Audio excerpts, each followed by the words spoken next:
Hey, Karen, Yes. it's time for a very serious question. Oh, Are you okay. ready? I'm not sure, but go ahead. Oh, here we go. Here we go. Are you afraid of death? No, You're not afraid of death. I'm not afraid. I'm afraid of the act of dying, that it's gonna hurt, but the being dead part, I'm not afraid Well, of. then I might have some good news for you here. What's that? Well, let's back it up a second. Okay. I mean, almost every book written about death it's always depicted it as gloomy and doomy. And death, there's no question, has a cloud of depression, negativity around it, and throughout our culture is just it's kind of seen like a negative thing, right? Well, yeah. Well, it's kind of no wonder that people look at it with a little bit of a trepidation, let's say, right? That's true. Well, this week's guest says that she's seen what waits for us at the end of our lives because she's been there. Ooh, And she's here to assure us that death is actually a new beginning, more beautiful than we can possibly now comprehend. I like how that sounds. Yeah. And you and I, we've covered near death experiences before, but nothing has prepared you for the conversation we're about to have with Nicole Angelique Kerr. Don't go anywhere because the Skeptic Metaphysician starts now. My name is Will, And I'm Karen. and unlike Mulder and We Scully, both want to believe. so we've embarked on a journey of discovery. We've talked to people deeply entrenched in the spiritual and metaphysical world. We've thrown ourselves into weird and wonderful experiences. I even joined a coven of witches. And wait, you joined a coven? Yep, all in the interest of finding something Anything. that will prove that there's something beyond this physical. Three-dimensional world we all live in. This is the Skeptic Metaphysicians.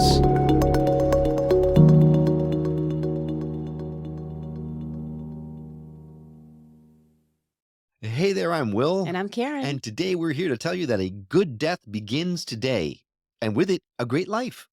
Our guest this week is an award winning health expert and best selling author. She's appeared on CNN, PBS, CBS, ABC, the Food Channel, and a host of other TV, radio shows, and podcasts to share her unique perspective. And through her near death experience, we can engage in our own metamorphosis without having to die like she did. Sounds like a good plan for me. Yes, it does. She's also the author of You Are Deathless. Welcome to the show, Nicole Angelique Kerr. I am so excited to have you here on the show today. Oh, thank you, Will, and thank you, Karen. I am actually delighted to be here, and I'm in much gratitude and appreciation to be on your show and to share my messages because they really are important. And I appreciate you giving me the time to tell your audience that actually we don't have to fear death. Yeah, and I've read a little bit of your book already, and I am enthralled with it. So I'm excited for this conversation. And I agree, the information you have to share is super important, especially for people like me who are deathly afraid of death. You would have did that? Now, before we get started, let me read an excerpt from your book that Karen might appreciate. It goes, when Nicole Kerr hit the ground, she thought, I'm going to die. Yet death is not supposed to happen this way. I'm just 19 years old. I still have things to do, places to go, deadlines to meet, so I can't be dead. I don't have time to be dead. Still, I think I am. This must be death.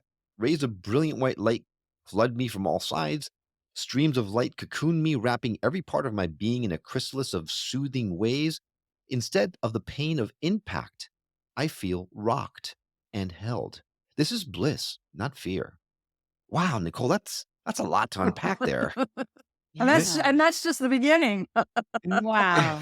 Right. Right. Karen, the reason why I read that excerpt is when you said that you were afraid of the what it would feel like to die, the pain of dying. From what I'm reading here, Nicole, correct me if I'm wrong, you didn't feel pain No, when you died, no, right? no. Wow. And do you know why that is? Why? Because we all have an energy body. That may be a newsflash to some people, but we have an energy Mhm. body. And upon death, that body, that energy body cracks open from the top down and your soul leaves. So when my crash happened, I went through the windshield. I later remembered 19 years later, I went through the windshield. And as I went up, my angel came and got me and took my soul, and we went over to the other side. So Oh, I never hit the ground. I knew I was going to die. I cried out, God, please help me. And I never actually physically remember that because my soul was already taken. all And right. and that's Well, but why, and that happens actually to a lot of people that are in traumatic accidents or situations. Their soul spirit actually leave them before they hit the ground. So they have no Mm, memory of the physical pain.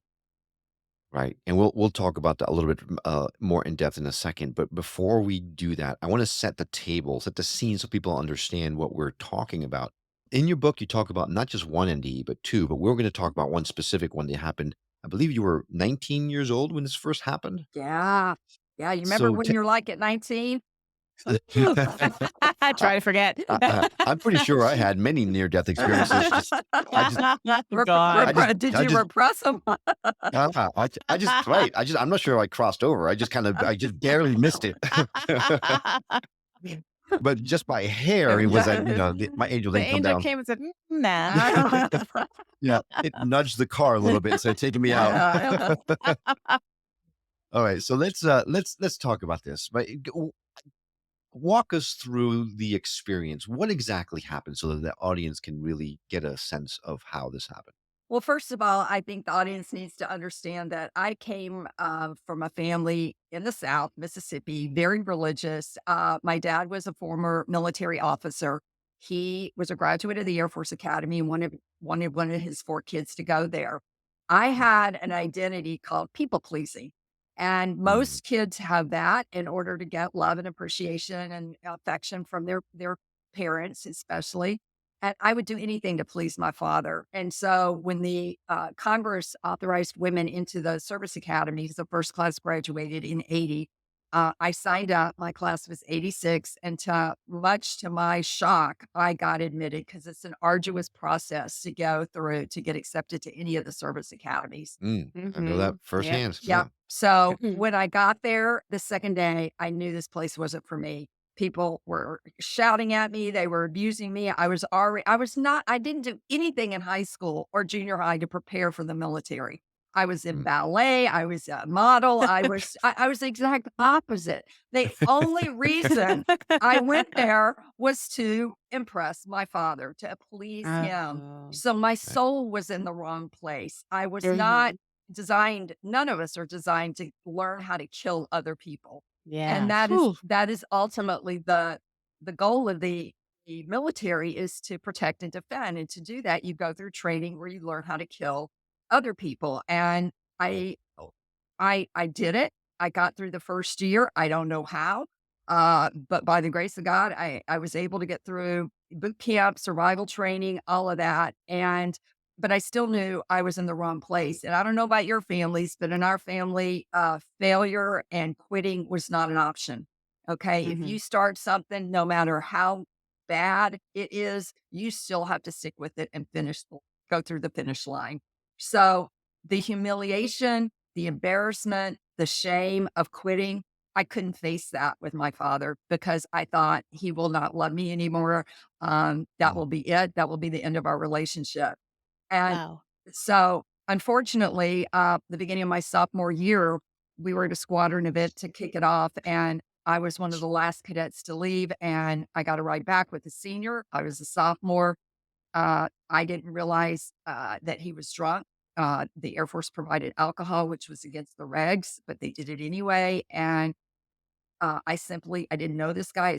I was just getting a ride back, and he had a different agenda. He wanted to stop and get a couple more beers, have some cigarettes, and then uh, had a make out sexual agenda. And so I had never even been on a date my high school year. Okay, so now I'm going to school with 4,000 guys, and my dad's rules were simple: no smoking, drinking, or dating cadets. And so Mhm. that totally goes against all the fun of going away to college. Okay. That's pretty much, yeah. Yeah. it's like you're not there to have fun. You're there to just Yeah. perform.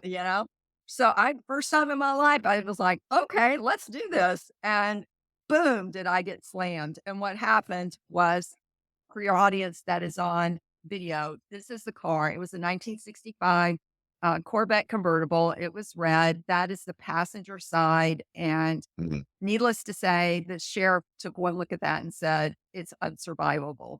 And for Absolutely. Yeah. And I'm gonna Wow. add that into the I saw that picture in your book. I'm gonna grab it and put it u up on our show. So if you're only listening to the show, you can go to our website. I'll have the picture embedded on the blog there so you can take a look at it. Because that truly is a picture is worth 1,000 words. That Yeah. describes what I didn't survive, Yeah. and I'm surprised you have a body to begin with. I mean, that Right. that yeah. that looks it looks like a tin can that got crushed by a something. It was incredible. It was, and so, what happened was my memory came back 19 years later, and what I remembered was, the driver was making a sexual, uh uh uh he actually was trying to Advance. advance on me and driving at the same time, and I said, Ugh. "No." He got really angry at me, turned the wheel, the car fishtailed, hit a huge boulder, flipped the car over, and moved the boulder, and needless to say, we were both thrown out. Thank God we didn't have seat belts, so we weren't secure in, otherwise we would have both been killed. So, Wow. some passerby, there was a group that lived nearby and they heard it and came out and checked my vitals and couldn't get any. So they went back in, got a blanket, called 911, covered me up. And the first responders got there between 10 and 13 minutes later. So I was clinically dead between 10 and 13 minutes. And Wow. That's a long time. That is a long Yes, time. it is, and so when the EMT got there, he took the blanket off of me and couldn't get any vitals, so he did something called a sternal knuckle press, where you go up your spine with the knuckles, and it's designed to elicit pain in the body, and so the only sign of life he could get out of me was my right pupil. It, flinched, my eye flinched, and it dilated. Now, he knew I was alive, so he got some mask pants on me, and they immediately got me in the bus and did CPR for 20 minutes to the Wow. local hospital. And for anybody that knows about CPR, that is a long time to do CPR. But at that Yeah. moment, my blood pressure came up and it went to 60 over 0. So he knew I was alive, but that's still teetering on death because Yeah. normal is about 120 or 130 over 80. So Right. Yeah. Now let me just it's for a second, stop you for a second. So we're talking he knew that your body was alive, but not yes, necessarily your mind, right? yeah, Because it's a very, very different there's a yeah, distinction we have to make there. You know? Mhm. yes, and I was unconscious the whole time. I don't remember any of it. But do you know that phrase, "Your eyes are the window to your soul"? Of Mhm. course, yeah. At that moment, what happened was I was on the other side. My soul had left when I went through the windshield. I was told I was coming back, so my soul came back in through my eye. And at that moment, they were able to get the blood pressure and realize I was alive and get me to the hospital. And the whole strategy was to stabilize me. And it took them, the accident happened at 7:30 on a Sunday night. It took them 12 hours, the entire night, for that surgical team to stabilize me. Wow. Oh my And I guess gosh. that's how when he saw your eye dilate and flinch was when your soul was coming back into your body. Yes. That's remarkable. Yeah. Wow. Wow. Talk about physical proof or physical appearance of an afterlife. That's Holy incredible. Yeah, cow. yeah, and this is something I didn't do on my own. I was totally out of it, okay? So I had no control or ability to restart my heart or to have that happen. It was all it was beyond it was the it was the spiritual realm that was doing all of Wow. this and not me. Wow. And so I was and then came a 4-month journey of being in the hospital, 7 weeks in ICU. I got numbers that you can read about in the book of the actual details, the injuries, massive injuries. And I was basically reduced to infancy again, totally dependent on my parents. As a 19-year-old, when you're supposed to be out in the world becoming your own Yeah. person, I couldn't walk, I couldn't go to the bathroom. So these daily activities that we take for granted, even brushing our teeth, I couldn't do any of that. Mm. So I spent a long time in the hospital, a long time in ICU. During my second week there in ICU, I had a code blue. I had so many infections that developed from the fiberglass, from the grass, from the feces, from uh, the dirt, Wow. all of that. It had set in, and I was getting sicker and sicker, and they couldn't identify these bacteria, so they had to go in and do an emergency surgery and do a colostomy. and I coded on the way to the operating room. And then once they got me in the operating room, they actually lost me, called time of death on me, and went out. My parents were in the chapel and told them, "I'm sorry, we've lost your daughter. You need to Oh my start god. preparing." And at that point, my memory came back just last year about this when I got stuck up in the air in an airplane going to New Orleans, and the turbulence was so bad and I couldn't get out of the airplane. I had a panic attack in the airplane, and I remembered exactly what was happening during that surgery. This is 40 years later. And so Wow. and so I flew out of my body again. I was going back to that light. I wanted to go back to that light. I love that light. And my angel caught me and said, "No, you're going back into that body and you've got a mission." And I was like, "Oh." And so I get a visual of the angel grabbing you by your toe, pulling you down. yeah. No, no, no, no, no. Well, that's You're sneaking basically by. it. I'm Oh. like, yeah, yeah. It's like, no, now's you're not. It's not your time. You really do need to get through this. And so, boom! Within 2 minutes, my heart started on the operating table. My doctor, my surgeon, somebody asked, "Can you get medical verification this happened?" I wrote my surgeon. She's 84. She remembered it exactly and collabor corroborated Corroborate. it. Sorry, but it's a hard word, corroborated. It is hard. Yeah, and that it absolutely happened that way. And so, you know, there these are mystical things that you can't explain, the doctors can't explain, you know, I was just like, "Oh my gosh," and I didn't want to remember that, Mm. because Yeah. of the pain and the suffering. Now I've got a colostomy as a 19-year-old. I never even had sex. What's a guy gonna say? Look at me and go, "Oh my god, your bowels are hanging out." That's not exactly romantic, you know? Oh, yeah, I just got shivers at just a Yeah. visual. I'm so sorry. Oh, That's a Yeah, terrible thought. Such a remarkable story, and that's where the 2 NDs come in because within the same accident, you died twice. right. And almost That's a third time when my lungs were filling up with fluid and they couldn't get the fluid to go away and I was my god. suffocating. So for years, my greatest fear was not getting enough air because I oh, I woke up on a respirator, and that is traumatic when you have to have a machine forcing you to breathe and you have no Yeah. control over that. So needless to say, I had massive control issues for years, needing to Sure. control my environment to keep me safe, which is an illusion because we can't control things. Very Mhm. little we can control in our life. And that's why eating disorders are so prominent. Why I developed it is because that was the only thing I felt I could control. But I Mhm. really couldn't because I developed binge eating syndrome within a year after my accident because I didn't get mental health help. whew, wow. Wow. I can just imagine your parents hearing that you're dead and then that you're alive.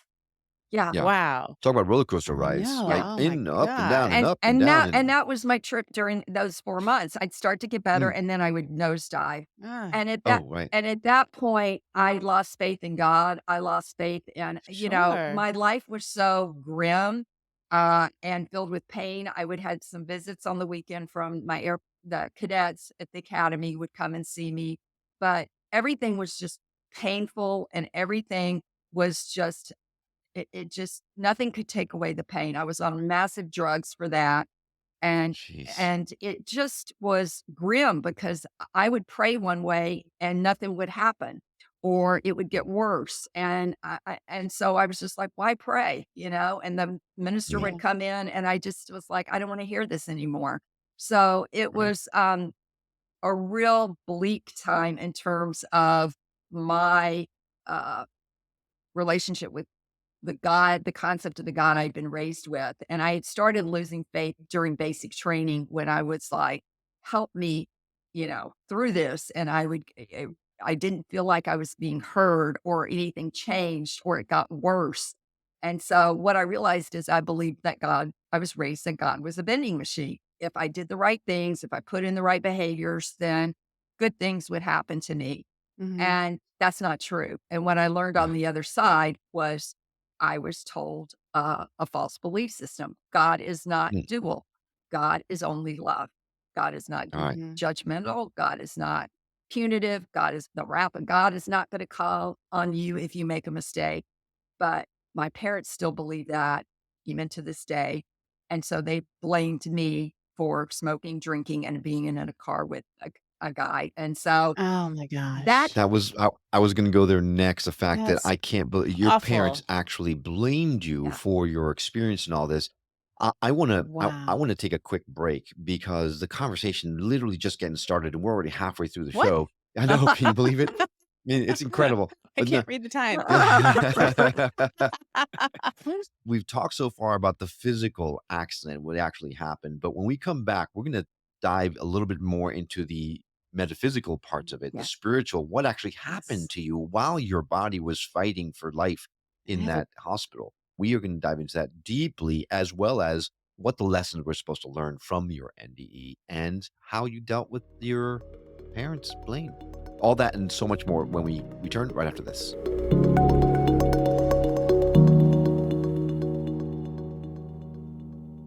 Welcome back to the Skeptic Metaphysicians. We are talking to Nicole Angelique Kerr, who, gosh, to say she had whew. a harrowing experience is so it's not even to give it enough weight.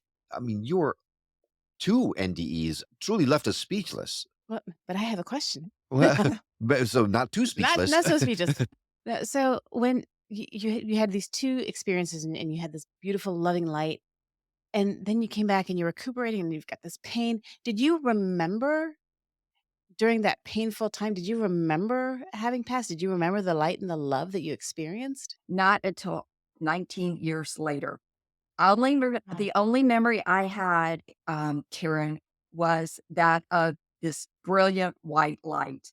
And that's what I remembered all those years. And I asked my surgeon, is that the operating room lights? Did I wake up and see these white lights? And she said, no, Nicole, what you saw was something beyond this realm. But I do remember that feeling and those white lights that Dr. Raymond Moody, who coined the term near death experience, talks about as the most common uh, uh, characteristic of people who have NDEs is seeing this Mhm. white, clear, bright light, and it doesn't blind you at all. And I just felt wrapped like in a cocoon, like I was an astronaut floating in outer space, filled with wonder and awe. And Mm. what I want to say about that word awe is, my whole message that I was given was to tell people not to be afraid or fear death.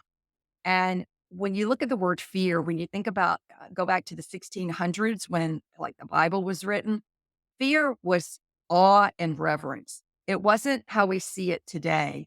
And every NDE that I have talked to or have read about was in awe and reverence of the experience of that light and the brilliance of that light, the loving kindness, the peace that passes understanding. It's just unbelievable. And that's why I never wanted to leave. And I didn't want Mhm. to come back because there was no pain, there was no suffering, there was no negativity, there was none of these human feelings and constraints and conditions on the other side. So did you remember both NDEs in that time in the on the airplane, or it was No, separate yeah, times? separate times. I remembered the Mm, first one, when I mm, was working at the CDC in Atlanta because I just got on with my life and just worked and was trying to deal with the mental aspect of my eating disorder and I'm trying to understand that. And then 19 years later, I walk out of Starbucks heading to work, and I remembered exactly how I was sitting in the car.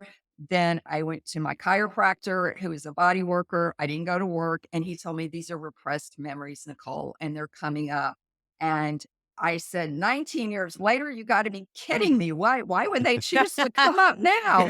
And he said, yeah. because your body feels safe and you have the resources and the support around you to deal with this trauma. And I also believe now my guide said it's time.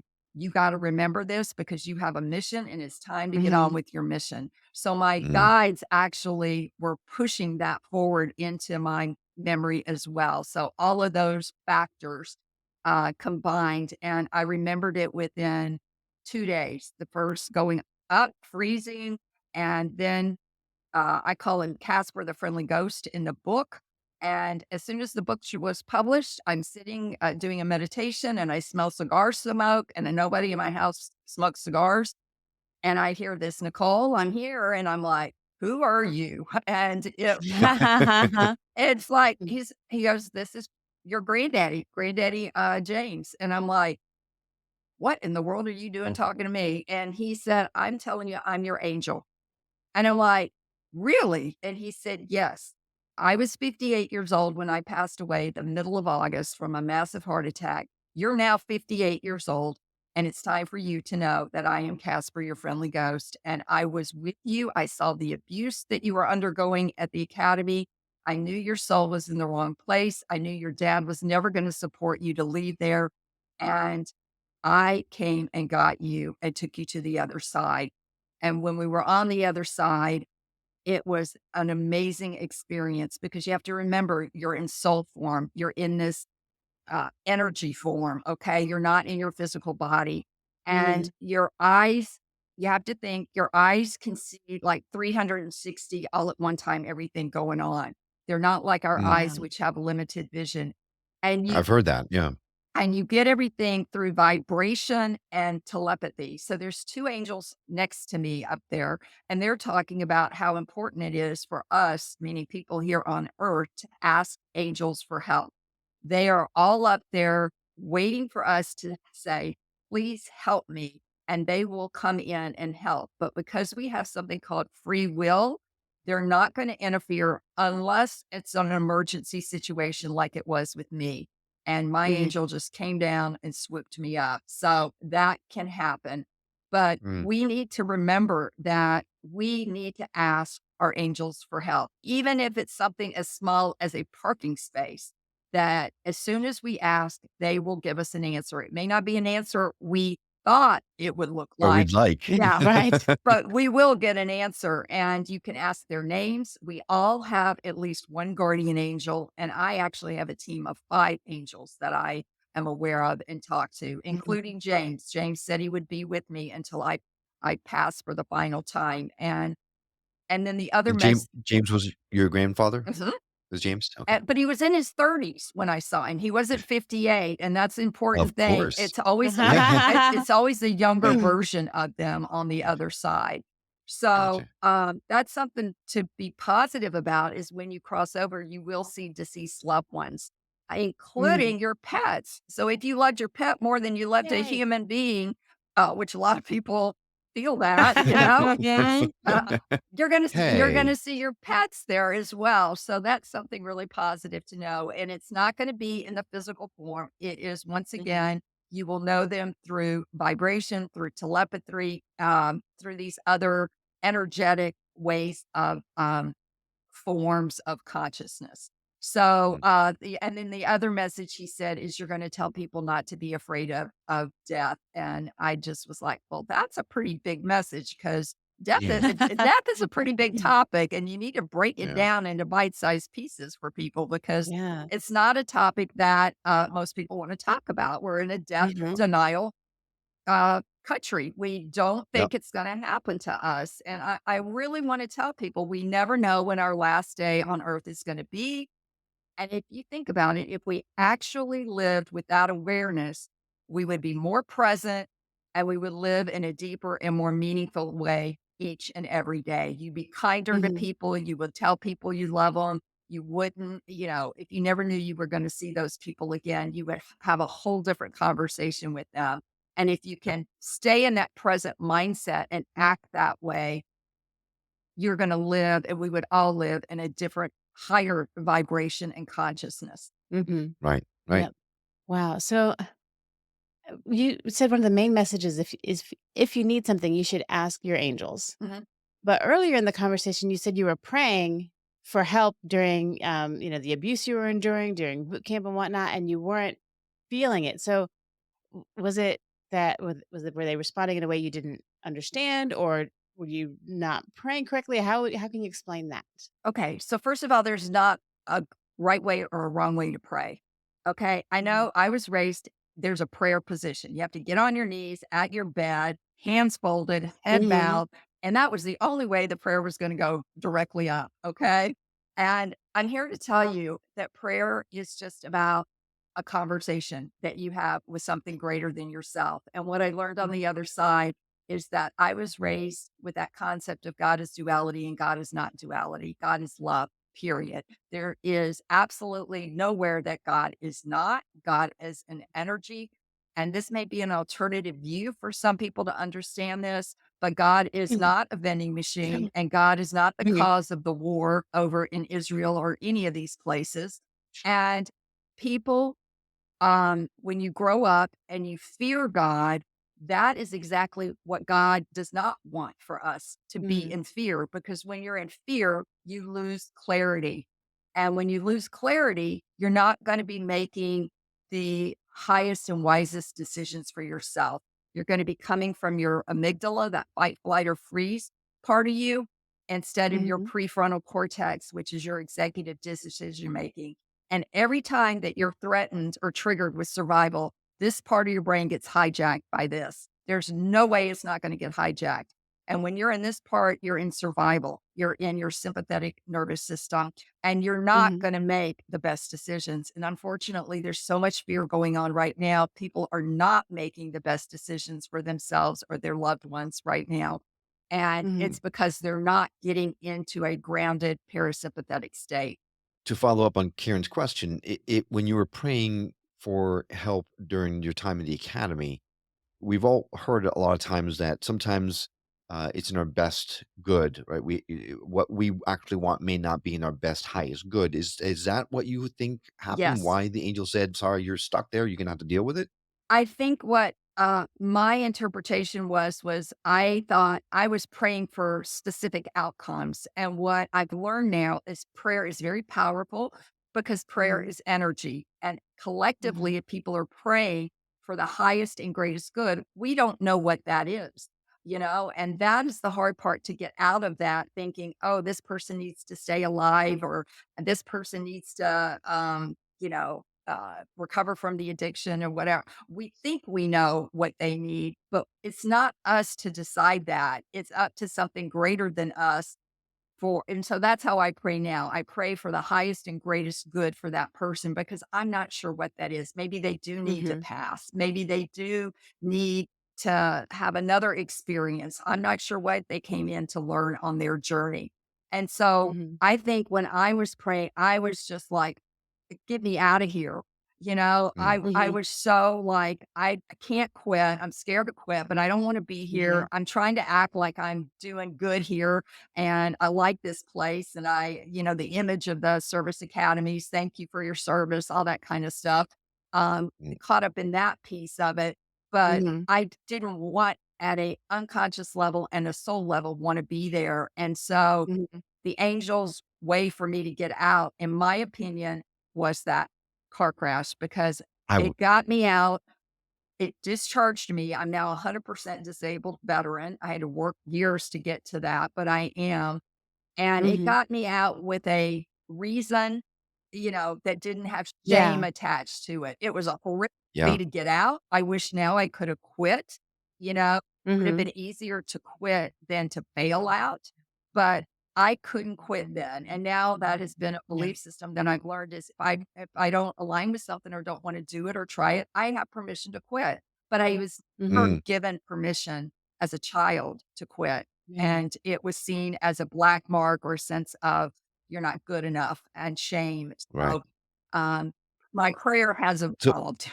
Yeah. yeah, yeah, I would say so. It's a typical, case of be careful what you wish for, right? Be Yes. careful what you pray for because indeed they did help you. Yes. They just didn't help you in the way that you wanted them Yeah. to. They helped you in the way that But in your highest good. maybe that was part of the big plan because It's she needed to go through this to have That's these NDEs to be able to now come back and give this incredible message to yes, people with that credibility that this actually happened, to yes. someone who was in one of the military academies. So they're not just some like woohoo person that's making it up. Right, So some trippy yeah. hippie out there, right, yeah. yeah.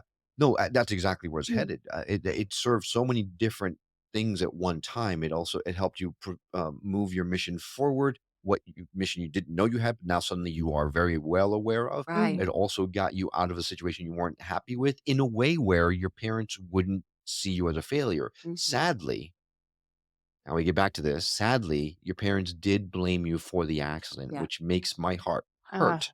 Is that still the case to this day? Yes, because I'm that in Oh, that God, Nicole. in the epilogue, my roommate, and I did not know this, she quit the academy that December, and not me or my other 2 roommates ever heard from her again. So, right before the book was published, I found her on Facebook, and we set up a call with the 4 of us, and the first thing she said was, "Oh, Nicole, I'm so sorry I caused the crash." And I said, "What do you mean you caused it?" And she said, "We had an agreement we were gonna drive back together, and when the event was over, you came over and wanted to get in the car with me, and I was driving a senior who was drunk, and she said they were all drunk.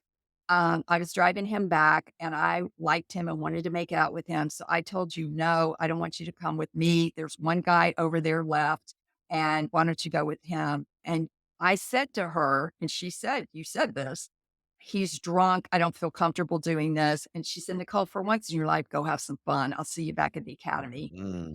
oh my And she didn't. gosh. She didn't know his agenda, and Right. so she has been haunted by this and the guilt for 39 years. And Wow. so I never knew that piece. I never remembered that piece. And when I told my dad 3 years ag 2 years ago when that happened, he said to me, "You still made a bad decision, and you should have walked home or walked back to the academy." Now, I'm at Mhm. a park at 7:30 on a Sunday night, no cell phones. Who knows what woulda happened to me? It just was like, that's his mindset. He's dogmatically Wow. positioned person who's a narcissist, and he just cannot accept that, you know. Well, Jeez. that was another lesson I would say out of all this Yep. is learning to you have to kind of align yourself with those that are more aligned Mhm. with who Yes. you are, who we are, and who are more in tune with that kind of thing. Which would be incredibly hard when it's your parents. So Absolutely. I Yeah, and can't imagine that internal struggle. yeah, Yeah. and it's both my parents because whatever my dad believes, my mother believes. They are, Ugh. and then of Mhm. course they've now become religious addicts, in my opinion, because they are a three-stranded cord with Jesus. And I love Jesus, but I love Jesus as a way shower. I don't believe you have to go through Jesus to get to God. God is within Mhm. all of us. And we are Right. all eternal sparks of God, and we don't need a conduit to get to God. Yeah. So, Yeah. yeah. A and that brings me to the next point because you came out with what you call 10 common lessons that people can get from near-death experiences.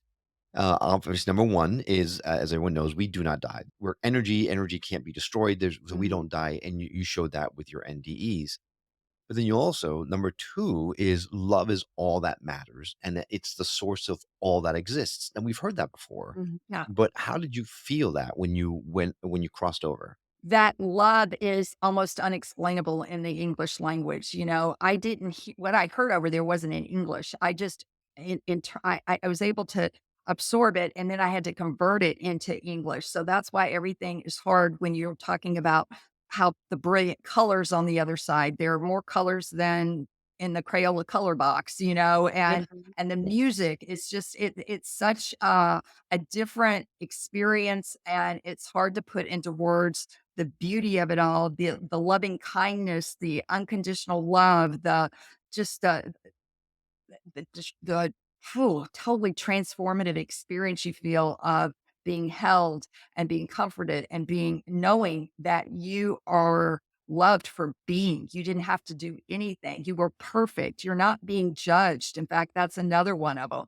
Um, Mm, that's and if we could learn not to judge ourselves on earth, and that's why these are lessons we can learn today. Quit judging yourself. Quit saying should. I Mhm. should have done this. I should have done that. Take that out of your vocabulary because every time you do, you're sending a shaming message to yourself, your children, and others. And if we could not judge others through their race, through what their political beliefs are, or whatever, you're not going to be judged on the other side. Okay. It's not Santa Claus. And so you will have a life review, but it's not judgment. And that's an important difference. So start changing that instead of judging, loving yourself. And if you love yourself, that is the most important thing you can do on this planet right now. mhm, and that's another one of the that's number 4 Yeah. actually according to your list here. Number 3 is that everything and everyone is connected. We already talked about the fact we're more than our physical bodies and brains, which is number 5, and the fact we're never alone, which is 6, and we're not judged, number 7. We also talked about number 9, which is we'll see our loved ones, and others when we return home. But you also said that during your life review, we're gonna learn how everything we said, did, and thought during our physical life impacted ourselves, others, and the world. So I'm assuming that you went through a life review while you were up there, right? No, I actually didn't since I came Ah. back, okay? Oh, And okay. that's the thing about near-death experiencers. That happens only when you stay on the other side. But what I will tell you about that is that it's not your memory that you're going through in a life review. You are actually feeling how what you said, thought, and did to others. You're now on the receiving end of that. So Oh, you're boy. feeling that. And that's why you can change this now in terms of how you're treating others, yourself, Mother Earth, and all Mm, sentient beings. So, okay. yeah. Very important question then. If we turn the tide now and we now dedicate ourselves to becoming saintly and don't hurt anything or anyone, do we still got to feel all the stuff we did in the past? Because I'm a little nervous now. No, no, no, because you learned your lesson and we all come in Oh. here to learn. See that look of relief on his face.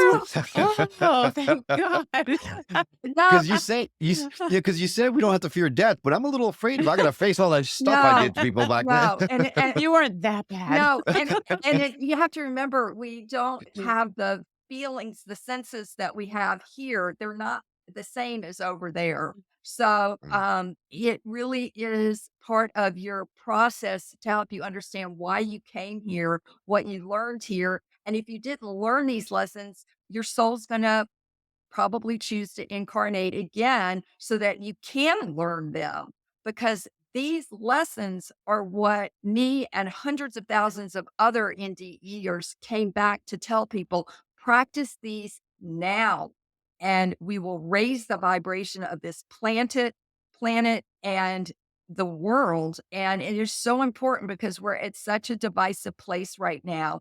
But if we Mhm. could all practice these, and they're all positive, they're all simple, and they're all truth. And it's not that hard to be kind to others. And a lot of these align with biblical quotes. Even Jesus said, "Judge not, lest that you be judged." Right? Love your mm, neighbor as yourself, even if they're a different race or a different sexual orientation. There's right. a lot of similarities in these common truths. But I hope that this brings relief to those that are fearing death. But you really have to examine your concept of God, and that is going to drive. If you're in fear of God, then you're going to fear death, and it's going to be a harder transition for you. I'm gonna put up all these 10 NDE lessons that you sent to us. I'm gonna put that on our blog as well. Okay. So if you go to skepticmetaphysician.com, you can actually find the list there if you want to take a look at it for yourself. Nicole, this has been okay. I say it all the time, but no, every time gets more and more. This has been It amazing, really truly has. amazing. It really Now, has. I have a feeling I know what you're about to say, but if there was one thing, one message you wanted to make sure our audience heard from you before we ended the conversation, what would that be?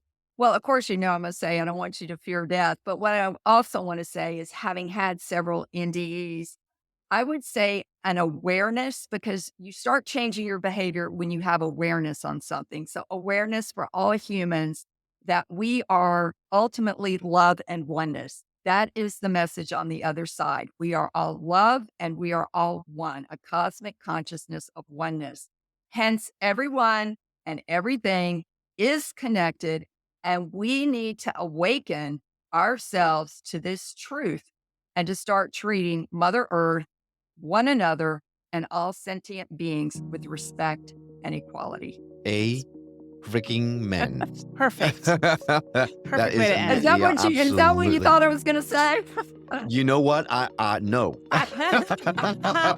I knew it was going to be about the love. No, but true, but it's so much better than I mean. I totally thought, like, your point is we not have to be afraid of death. And you did say that, but then you went into this even more beautiful message after that. So thank you for that.